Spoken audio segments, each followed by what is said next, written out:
Well, debate from Canberra tonight has, of course, centred on the budget next Tuesday and the likelihood or not of a debt levy, a debt tax, labelled by some, even inside the coalition, as a broken promise. Teresa Gambaro today has been particularly vocal. But as I've said over and over, and Andrew Bolton and I mentioned it again tonight, the coalition's got to keep its messaging simple. I mean, they have to keep reminding Australians that these tough budget measures, whatever they might end up being, are required because of the mess that Labor left the budget in. I quoted to you last week a graph that was published in the Sydney Morning Herald that just showed the way that Peter Costello retired debt, and then the way the debt just went straight back up again once Kevin Rudd got into office with Julia Gillard. I think they're letting Labor get away with a grand rewrite of history, particularly Bill Shorten. He's out there again today banging on about tax rises and job cuts. Now, one Coalition MP is determined to make sure people don't forget about pink bats and school halls and cheques to dead people. That's Kelly O'Dwyer, the member for Higgins. Now, ironically, she won that seat after Peter Costello retired, and I just mentioned him and his years as Treasurer. That old seat of Higgins has produced a couple of very good MPs, and Kelly O'Dwyer is one of them. She's done a book entitled Labor's Mess, and she's on the line. Good to talk to you. Great to talk with you, Steve. I think your messaging's, up until now, and I haven't seen a physical copy of the book, I've seen it online, I think your messaging hasn't been strong enough. Well, look, we just wanted to make it very clear with this booklet that the Australian people don't need to trust us. They need to actually get the facts about the situation that we find ourselves in. And Labor have been responsible for breaking the budget. Not my words. These are the words of Chris Richardson from Deloitte Access Economics. Not only breaking the budget, but then refusing to fix their mess, and then putting this enormous trajectory of spending into the budget as a structural issue going forward. And so, I've simply put together in a very easily digestible form exactly what Labor left us with, the deficits that they delivered year after year in their 6 years of government, despite promising over 500 times that they'd deliver a surplus. And of course, Steve, you know as well as I do, as well as your listeners do, that if you deliver deficits, you actually build up a mountain of debt. And that mountain of debt, looking forward over the next 10 years, is going to be upwards of $667 billion if we do nothing today. Now, we know that we have to fix the problem that Labor created, and fix it we will. And that's why, as I mentioned before, we've put together this booklet which outlines the problems, outlines the fact that amongst the 17 advanced economies in the world that the IMF, the International Monetary Fund, have looked at just recently, Australia has got the fastest and greatest spending growth, higher than Canada, the USA, Japan, France and Germany. And it's all there in black and white. Labor's in denial. I had on the program last week the Shadow Treasurer, Chris Bowen, who was the last Treasurer in the outgoing Rudd government. And I asked him a very direct question. If you were framing a budget for next week, would you be admitting that there is a massive problem with debt that we have to get on top of? And he said it was a confected emergency, that it doesn't exist. Well, they're completely in denial. And if they're not, so you've got one of two options here in the way that you interpret that. Either they are so completely incompetent that they do not understand what they have done, or they are just inherently dishonest and will not level with the Australian people. Either way you cut it, it's not good.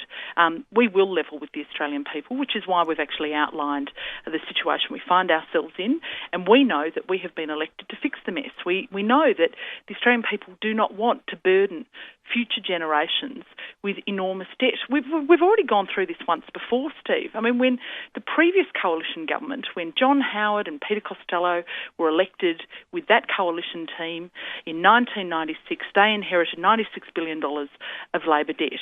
And they had 6 consecutive deficits in the lead up to their very first budgets that Labor had left, just as we have. But the difference was, at that time, there was a recession.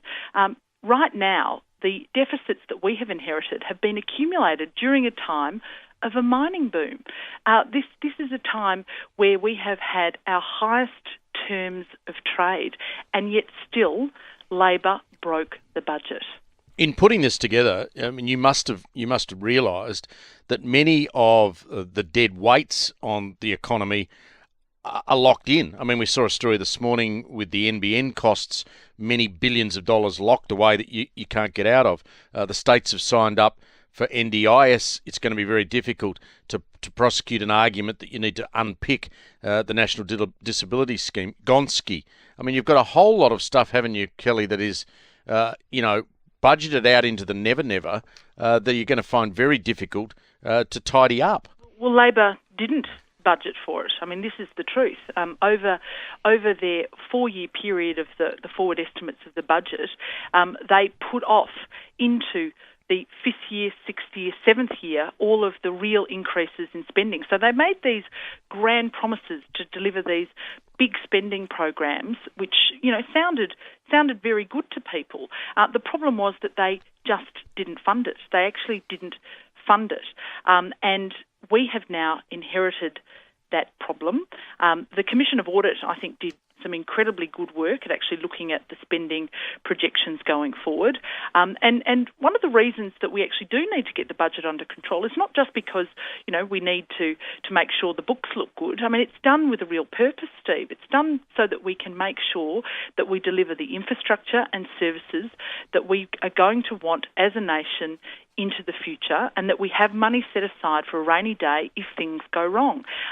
Already the interest bill that we are paying today, the interest bill of around $12 billion, that's about how much the Commonwealth currently spends on schools.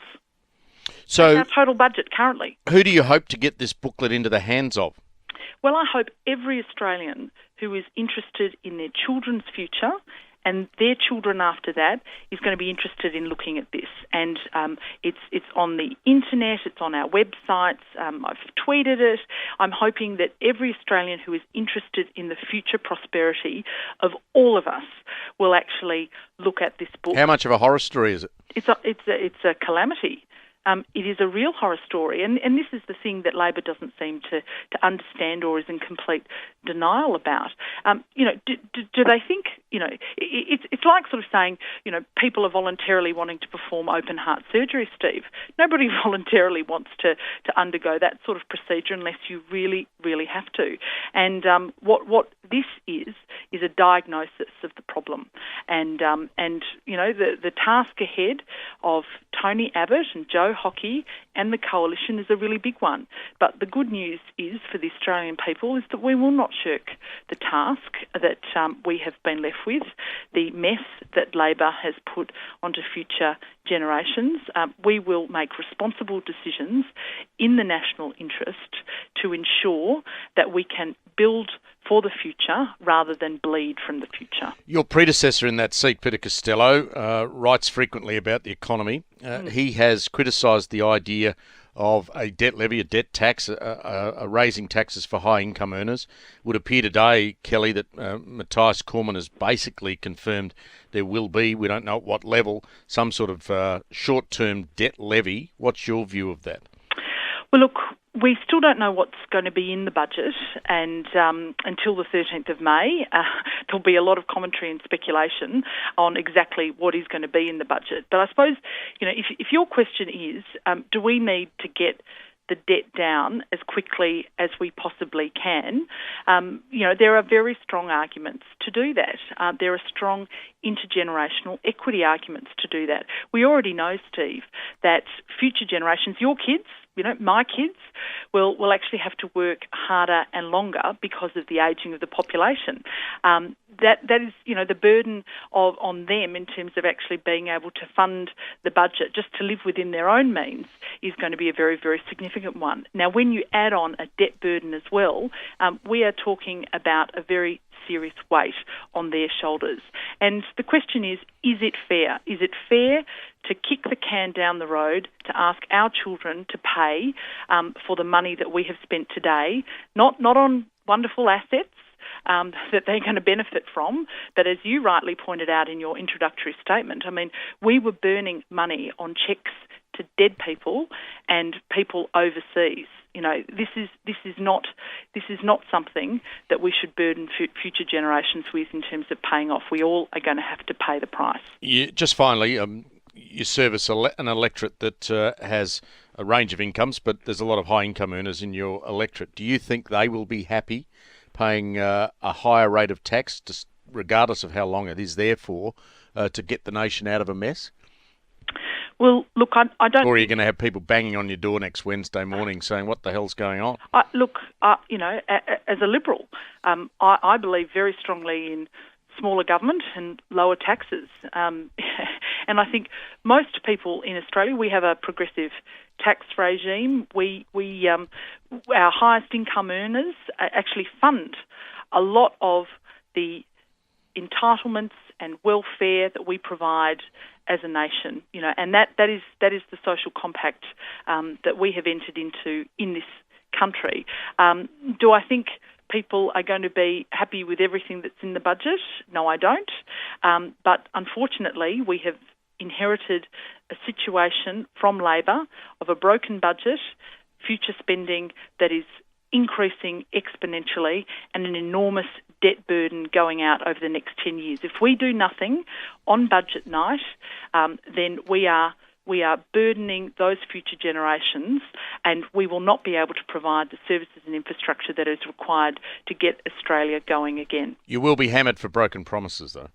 Well, let's see what's in the budget. I'm very confident, as the Prime Minister has said repeatedly, that he'll keep his commitments, and I've got every confidence that he will do just that.